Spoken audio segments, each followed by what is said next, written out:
ویسے نہیں عطا فرمایا ہے۔ سالوں سال میرے غوث جنگل میں پھرتے رہے، پتے کھاتے رہے، دریائے دجلہ کا پانی پیتے رہے، دریائے دجلہ کا پانی پی کر جنگل کے پتے اور جڑیں کھا کر اپنی زندگی گزاری ہے۔ میرے غوث نے اللہ رب العزت خود فرماتا ہے کہ جب کوئی میرا قرب حاصل کر لیتا ہے تو میں اس کے ہاتھ بن جاتا ہوں، اگر جس کو میرا قرب حاصل ہو جاتا ہے میں اس کی آنکھیں بن جاتا ہوں، جس کا جو میرا قرب حاصل کر لیتا ہے میں اس کے کان بن جاتا ہوں۔ اللہ فرماتا ہے جس کو میرا قرب حاصل ہو جاتا ہے میں اس کے پیر بن جاتا ہوں۔ یاد رکھیں کہ جو اللہ کا قریبی ہو جائے، جس کو اللہ کا قرب حاصل ہو جائے تو اللہ رب العزت خود فرما دے کہ میں اس کی آنکھ بن جاتا ہوں، جس سے وہ دیکھتا ہے میں اس کے پیر بن جاتا ہوں، جس سے وہ چلتا ہے میں اس کے ہاتھ بن جاتا ہوں، جس سے وہ پکڑتا ہے، یہاں تک کہ جو ہے چلنا اس کا ہوتا ہے، پکڑنا اس کا ہوتا ہے، دیکھنا اس کا ہوتا ہے، سننا اس کا ہوتا ہے۔ طاقت میری ہوا کرتی ہے، طاقت اللہ رب العزت کی ہوتی ہے۔ میرے غوث مردوں کو زندہ فرماتے ہیں۔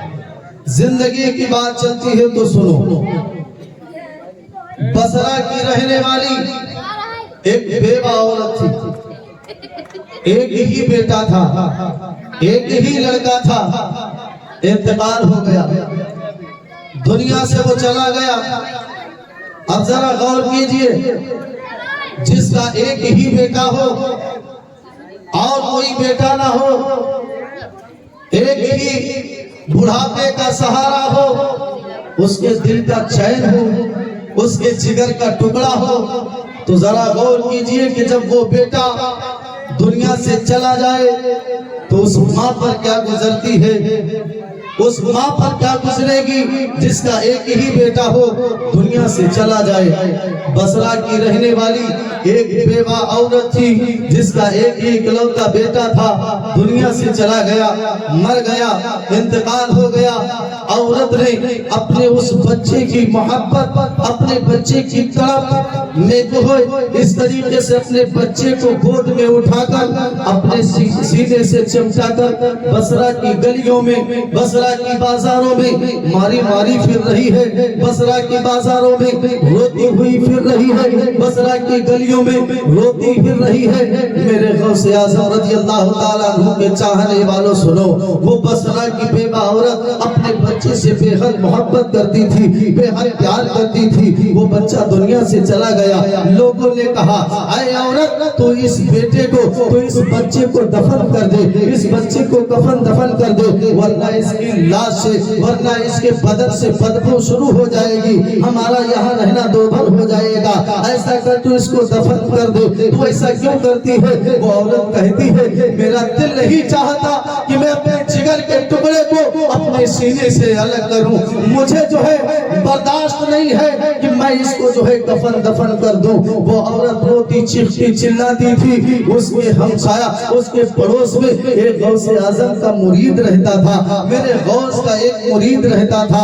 اس نے جب اس عورت کو اس طریقے سے بلکتے ہوئے دیکھا، تڑپتے ہوئے دیکھا، تو اس عورت کو بلایا، اے عورت تو اس طریقے سے کیوں روتی ہے، اس طریقے سے کیوں پریشان ہوتی ہے، ارے تو کیا چاہتی ہے؟ وہ عورت کہنے لگی ایسا ہے میں چاہتی ہوں کہ میرا یہ بیٹا زندہ ہو جائے، میرا یہ بیٹا مجھے دوبارہ مل جائے، مجھے یہ بیٹا واپس مل جائے، میں اپنے بیٹے سے بڑا پیار کرتی ہوں، بیٹے سے بڑی محبت کرتی ہوں۔ تو غوث اعظم کے مرید نے کہا تھا اے عورت تو بصرہ کی گلیوں میں نہ پھر، بصرہ کی بازاروں میں نہ پھر، ادھر ادھر نہ پھر، تو جا بغداد چلی جا۔ فرمایا جا تو بغداد چلی جا۔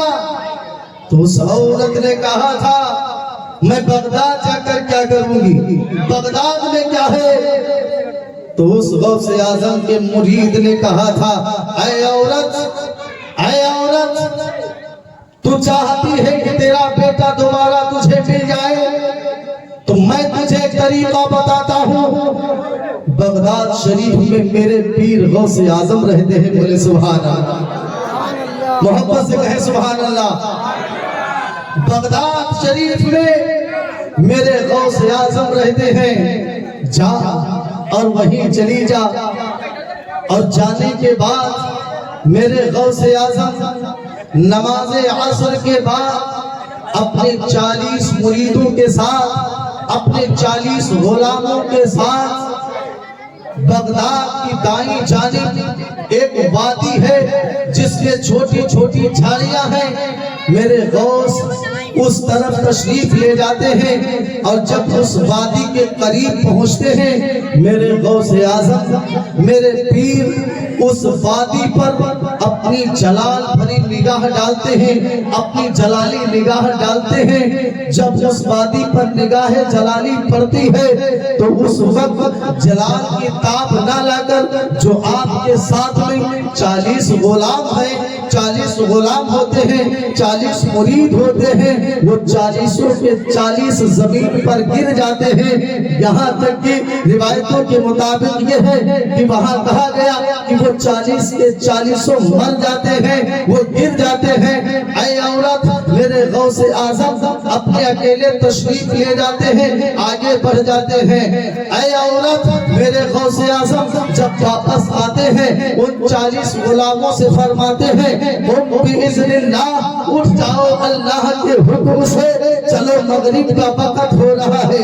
جب میرے غوث حکم فرماتے ہیں تم باذن اللہ اٹھ جاؤ اللہ کے حکم سے، تو وہ 40 کے 40 غلام اٹھ کر کھڑے ہو جاتے ہیں. 40 کے 40 غلام اٹھ کر کھڑے ہو جاتے ہیں. اے عورت، تو جانا اور جا کر ان وادیوں میں، ان وادی کی جھاڑیوں میں چھپ جانا. اور چھپ جانے کے بعد جب میرے غوث اعظم و جلال بھری نگاہ اس وادی پر ڈالے تو تم جو ہے چھپکے سے دیکھتی رہنا. میرے غوث آگے گزر جائیں تو اپنے اس مرے ہوئے بیٹے کو، اپنے اس مردہ بچے کو انہیں 40 کے بیچ میں لٹا دینا. اور میرے غوث جب واپس آئیں گے تم باذن اللہ فرمائیں گے تو ان 40 کے ساتھ تیرا بیٹا بھی زندہ ہو جائے گا.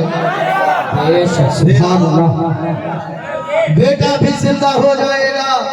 میرے غوث اعظم رضی اللہ تعالیٰ عنہ کے اس مرید کی بات سنی لیکن دل کو تسلی نہ ہوئی، دل کو قرار نہیں آیا. عورت سوچنے لگی کبھی ایسا بھی ہوا ہے کہ کمان سے نکلا ہوا تیر واپس آیا ہے، کبھی ایسا نہیں ہوا کہ بدن سے نکلی ہوئی روح واپس آ جائے، کبھی ایسا نہیں ہوا جو ہے منہ سے نکلی ہوئی گولی واپس آ جائے، بندوق سے نکلی ہوئی گولی واپس آ جائے.